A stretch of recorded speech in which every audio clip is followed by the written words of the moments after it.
August 26, 1346. A rain-soaked field near Crécy, 9,000 exhausted Englishmen, backs against the wall, are staring down 30,000 of Europe's most elite warriors. The French have everything.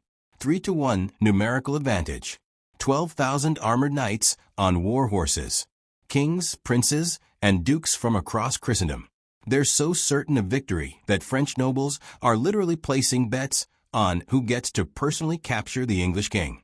4 hours later, the ground is carpeted with 1,500 dead French nobles. The English? They lost 40 men. Not 400. Not 140. 40. In a single afternoon, 5 centuries of military doctrine was obliterated by farmers holding bent sticks and string. A blind king would charge directly into certain death because missing this battle was worse than dying in it. French knights would murder their own hired mercenaries in the middle of combat. Crows would become so engorged on aristocratic flesh that they couldn't lift off the ground. This is the Battle of Crécy, the day medieval warfare collapsed into the mud, the day the divine right of warrior nobility was exposed as a lie, and the day the 100 Years' War truly ignited with France's most catastrophic defeat.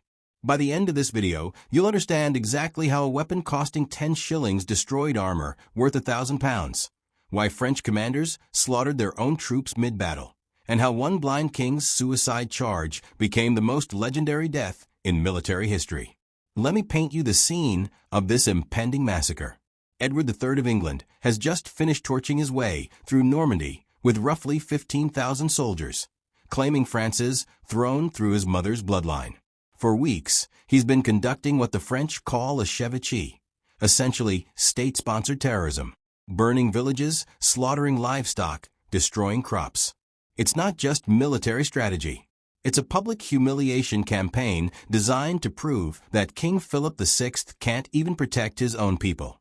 The English have just sacked Caen, one of France's wealthiest cities, and they're desperately trying to reach English-controlled Calais when the French army finally corners them. Edward knows he's in serious trouble. His men are exhausted. Supplies are running low. They've been on the run for weeks. And now, the largest army assembled in Christendom is breathing down their necks. But Edward has something the French aristocracy doesn't respect, doesn't understand, and fatally underestimates: 5,000 Welsh and English longbowmen. Philip VI of France has assembled a biblical-scale military force. We're talking 30,000 to 35,000 warriors, including 12,000 heavy cavalry, knights encased in full-plate armor mounted on armored war horses. This isn't just an army. It's a who's who of European nobility. Every important French aristocrat is here. The Holy Roman Empire has sent contingents. The King of Bohemia has arrived with his entire royal court. It's like if the medieval Avengers assembled, and they all wanted English blood. These French knights are the apex predators of medieval combat. A fully armored knight on an armored destrier weighs approximately 1 ton. These men have been groomed for war since childhood, drilling with weapons since they could walk. Their armor alone costs more than entire peasant villages generate in a year. For half a millennium, heavy cavalry charges have been the nuclear option of European warfare. Infantry formations exist to be trampled. Archers are irritating distractions. Real warriors, noble men of honor, fight with steel on horseback. That's the mentality. That's what 5 centuries of unbroken dominance does to military thinking. Edward III knows he's outnumbered and outmatched in conventional terms. But he possesses something the French nobility views with contempt: 5,000 Welsh and English longbowmen. Most of them peasants. Some of them literal criminals, given a choice between archery service or the gallows. And every single one has been practicing with their bow since childhood, not by choice, but by law. English legislation literally mandated that every able-bodied male practice archery every Sunday after church. Playing football? Illegal if you should be training with a bow. It's like mandatory military conscription, but it starts at age 7 and lasts a lifetime. By the time an English archer reaches fighting age, he's taken hundreds of thousands of practice shots. His muscle memory is so ingrained he can shoot accurately without thinking. These aren't soldiers. They're human weapon systems forged over decades. The English longbow appears deceptively simple. It's a 6-foot length of yew wood. No moving parts. No sophisticated mechanisms. Nothing fancy. But in trained hands, it's absolutely devastating. These archers can launch 12 arrows per minute accurately at 250 yards. That's an arrow every 5 seconds at the distance of 2.5 football fields. The draw weight is so extreme, 150 to 180 pounds of resistance, that modern archaeologists can identify longbow archer skeletons by their physical deformities. Their left arms are inches longer than their right from years of holding that crushing draw weight. Their shoulder blades are warped. Their spines are curved. They're literally twisted into shape by their weapon. It takes a decade of daily practice to build the muscle memory, the strength, and the technique to be effective. You can't create longbowmen. You have to grow them like crops over years. And England has been growing them for generations. Edward positions his army on a hillside near Crécy, forcing the French to attack uphill, already a significant disadvantage. He arranges his forces in 3 divisions, with the longbowmen deployed in a V-shaped formation between them, creating overlapping fields of fire. It's a killing funnel. Then Edward does something that sends shockwaves through both armies. He orders his knights, English nobility, to dismount and fight on foot alongside common infantry. English aristocrats fighting like peasants. It's unprecedented. It's insulting. It violates centuries of military tradition. But Edward forces the issue. He reminds them that survival trumps pride. And slowly, reluctantly, knights in polished plate armor begin taking positions in the mud beside archers wearing wool hoods, a sight no one in Christendom has witnessed before. Edward understands something the French don't. The age of the mounted knight is ending. Today, here, the English camp the night before battle is eerily disciplined. Archers meticulously prepare their yew bows, rubbing beeswax into bowstrings to weatherproof them. Sharpened wooden stakes are hammered into the earth at precise angles. Ditches and holes are dug by torchlight to break cavalry charges. Chronicles record that Edward even distributes meat and ale, ensuring his men sleep with full stomachs, while the French army staggers into camp hungry after their forced march. Every detail screams discipline versus arrogance. Meanwhile, the French side is chaos masquerading as pageantry. Nobles parade past each other in gleaming armor, banners snapping, each one trying to appear more resplendent than the last. Dukes and counts are openly arguing about who gets the honor of leading the charge, who gets to capture Edward alive for ransom. Some are literally bragging that they'll have the English king back in chains before nightfall. Philip VI attempts to impose order are drowned out by trumpets and aristocratic boasting.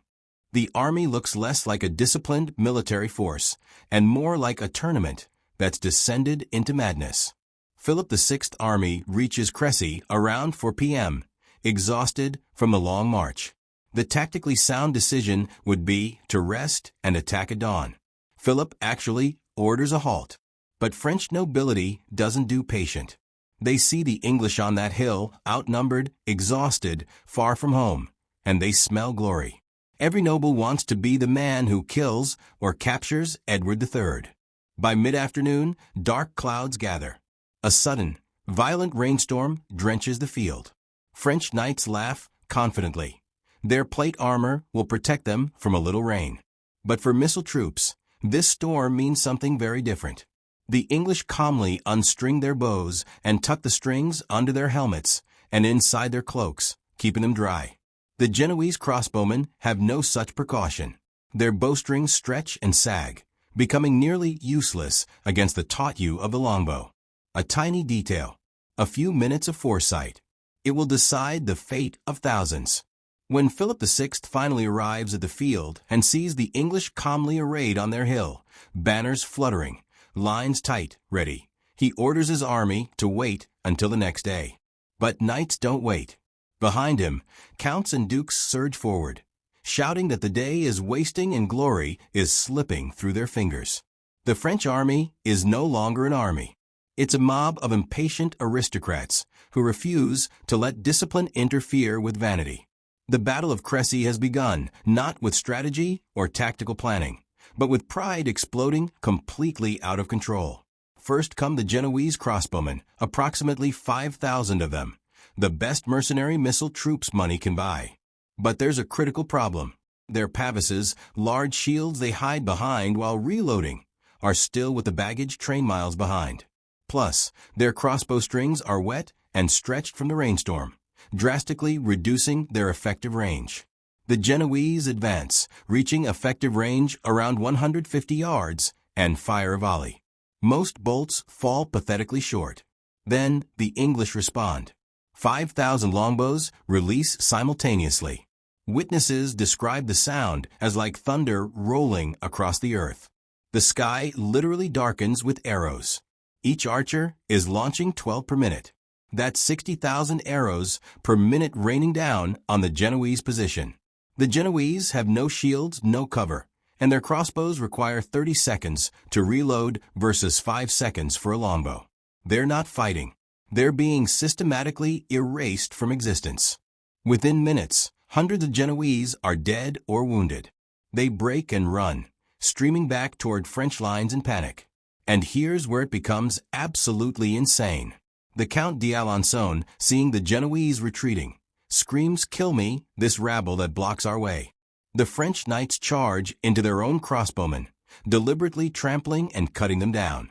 They literally murder their own hired mercenaries for the crime of not dying fast enough. The Genoese are caught in a nightmare, English arrows from the front, French swords from behind. Those who survive flee the field entirely, cursing their employers. Now comes the main French assault. 12,000 mounted knights charging uphill through mud, over the corpses of dead Genoese, directly into the teeth of concentrated English arrow fire. At long range, arrows might not penetrate quality plate armor directly, but they don't need to. They hit horses. Even when armored, horses have vulnerable spots: eyes, mouths, nostrils, legs, bellies. A 1,500-pound warhorse, hit by multiple arrows, doesn't charge forward. It screams, rears up, collapses, creating a 1,500-pound obstacle in the path of following knights. Knights behind crash into fallen horses. The charge loses all momentum before it even reaches English lines. At closer range, under 100 yards, longbow arrows tipped with narrow bodkin points can punch straight through chainmail and even plate armor at weak points. But even non-penetrating hits are devastating. The impact of an arrow striking plate armor is like being hit with a hammer. Multiple hits rattle knights inside their armor like dice in a cup. The French come in waves, each one climbing over the corpses of the previous charge. The English archers have prepositioned arrows stuck in the ground in front of them for quick access. They maintain continuous fire without pause. Contemporary accounts describe arrows falling like snow, so thick that charging knights can't see through them. The battlefield Edward prepared now reveals its full horror. Horses hit the concealed ditches and snap their legs. Knights crash into the sharpened wooden stakes. The mud from the earlier rainstorm has transformed into a slippery hell.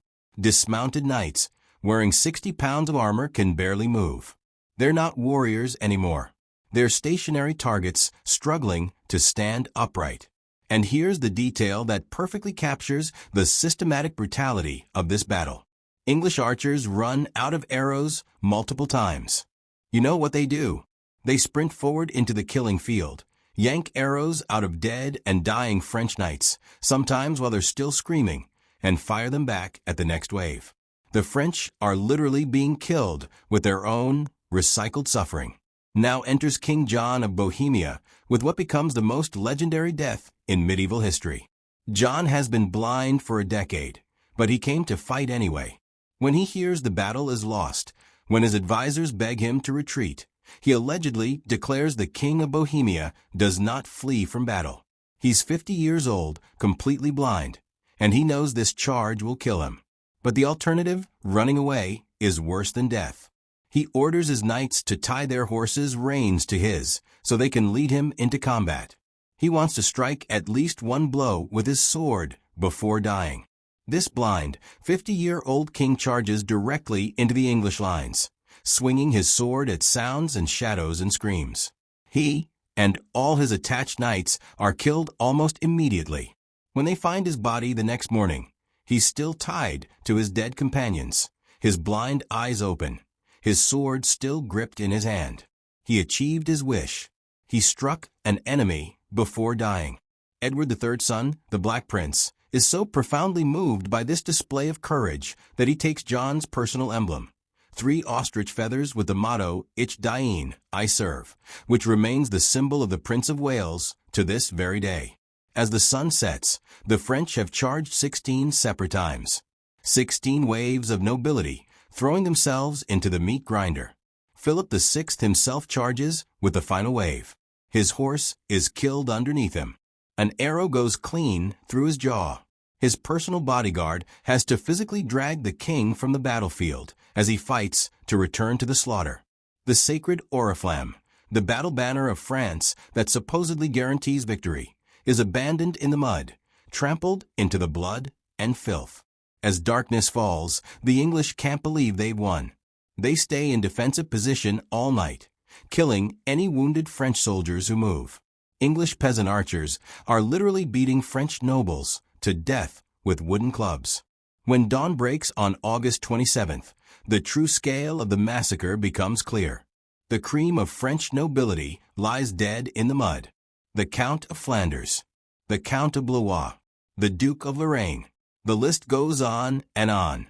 1,500 nobles dead, 11 princes, thousands of lesser knights. The English losses? Approximately 40 dead, including only 2 knights. 1 English knight for every 750 French nobles. The disparity is so extreme that contemporary chroniclers don't believe it.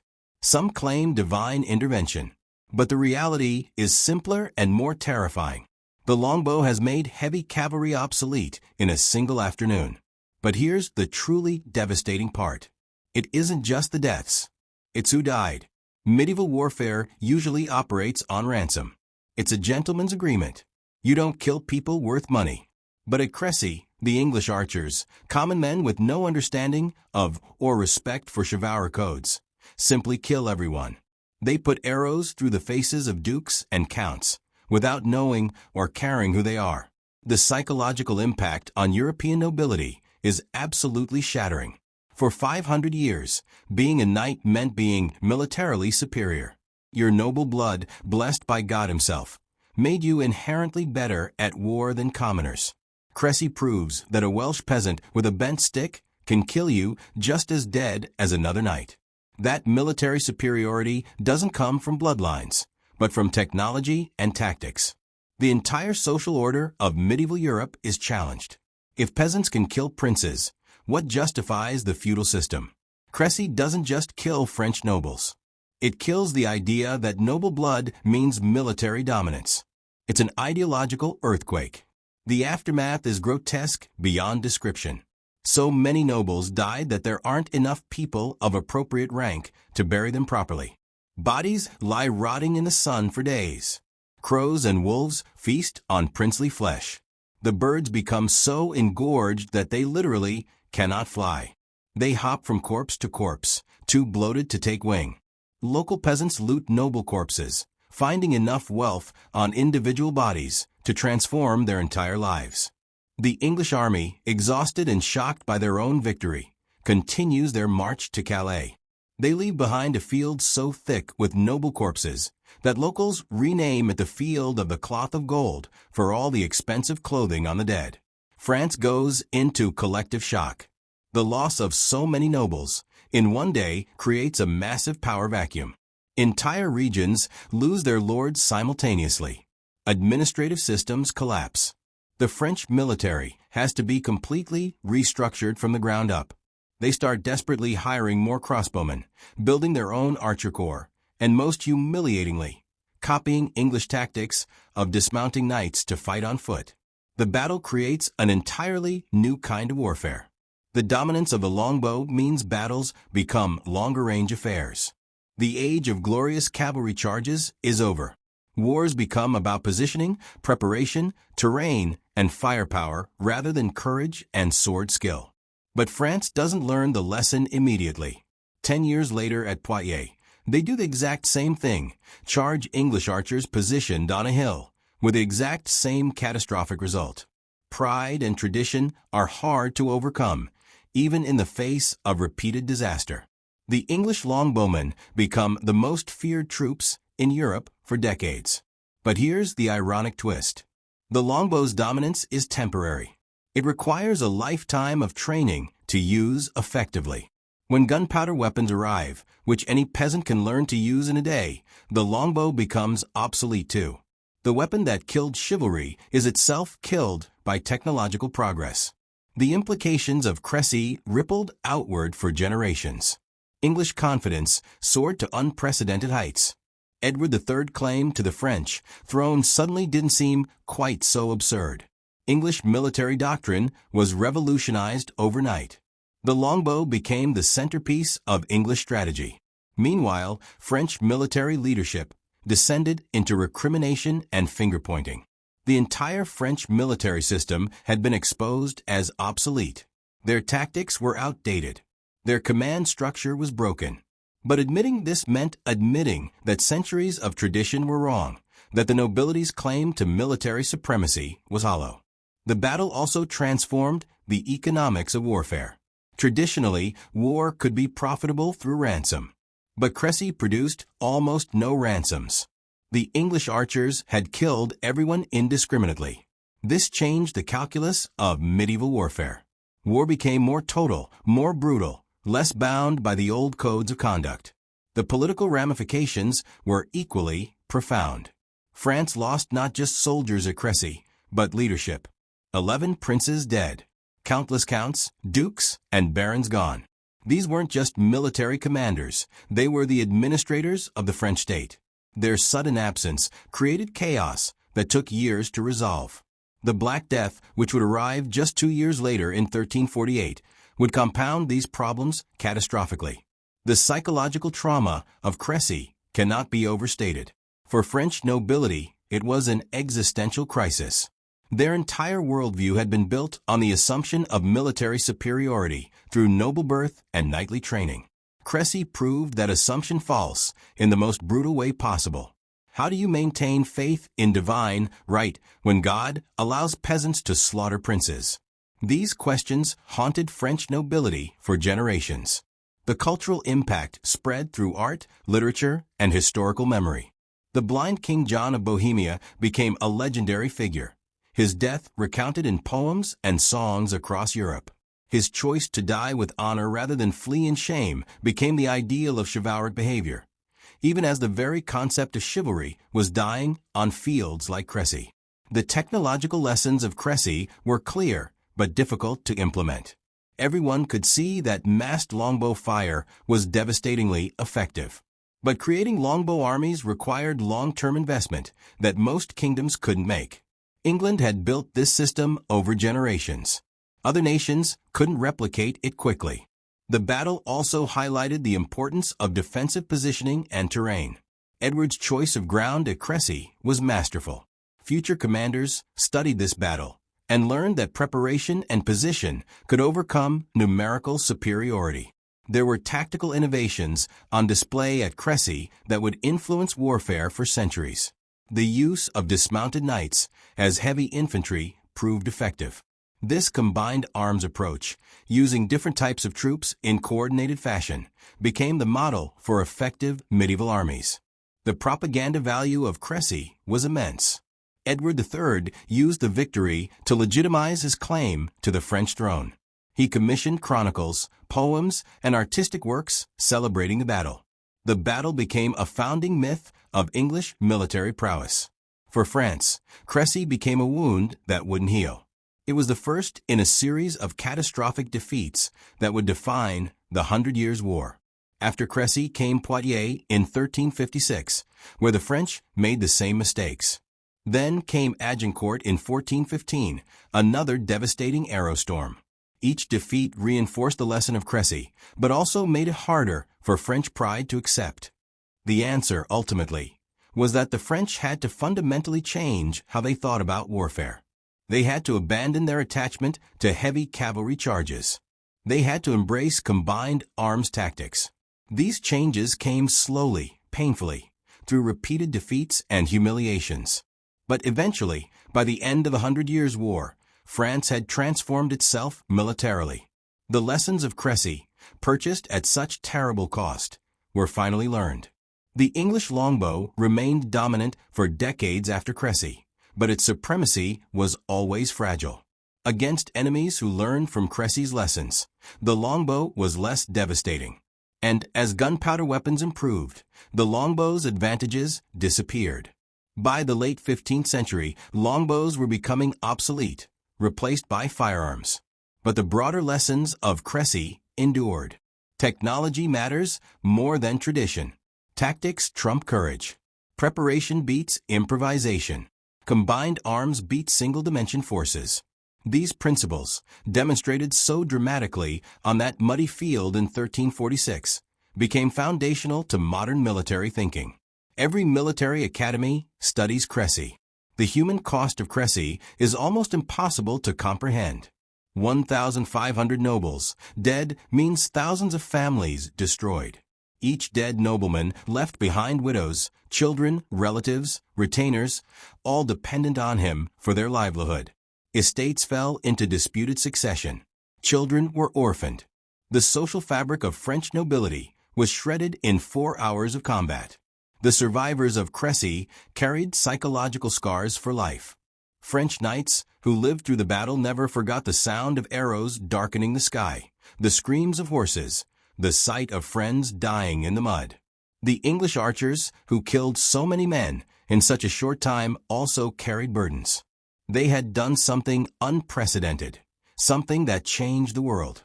The battlefield itself remained a place of horror for years. Despite efforts to bury the dead, the sheer number of corpses overwhelmed local resources. The smell of death hung over the area for months. Local people avoided the field, believing it cursed. The military careers of the participants were profoundly shaped by Crécy. Edward III and his son the Black Prince became legendary commanders. Philip VI never recovered from the defeat. He died in 1350, his reign defined by the catastrophe at Crécy. The legacy of Crécy extended far beyond the immediate combatants. Other European kingdoms studied the battle intensely. The Scots developed their own tactics for fighting longbowmen. The Spanish developed crossbow units that could match longbow range.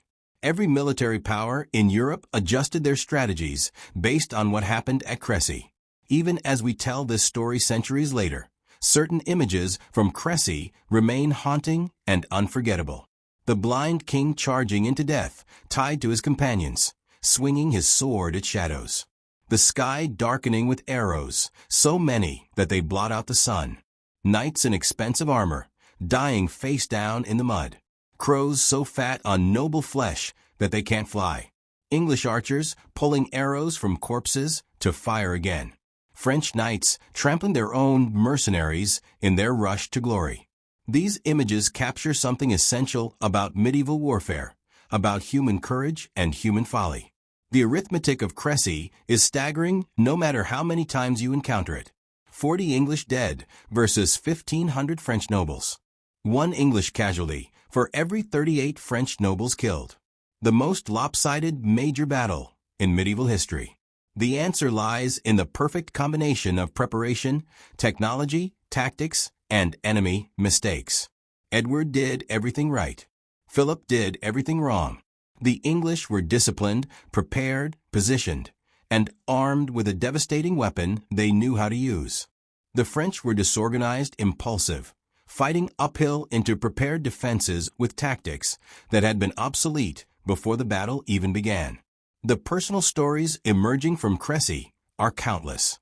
Every one of those 1,500 dead French nobles had a story. A knight who bragged that morning he'd capture the English king, dead by afternoon with an arrow through his throat. A count who charged despite knowing it was suicide because honor demanded it. These individual tragedies, multiplied 1,500 times, created the larger tragedy of French defeat. And what of the English archers, the unlikely heroes of this story? They returned to England as legends, the men who had destroyed French chivalry. Some received land grants and titles. Others returned to their villages and resumed their lives as farmers and craftsmen. But they had changed history. They had proven that common men with simple weapons could defeat the mightiest warriors in Christendom. The Battle of Crécy stands as one of history's great turning points, a hinge moment when the medieval world began its transformation into something new.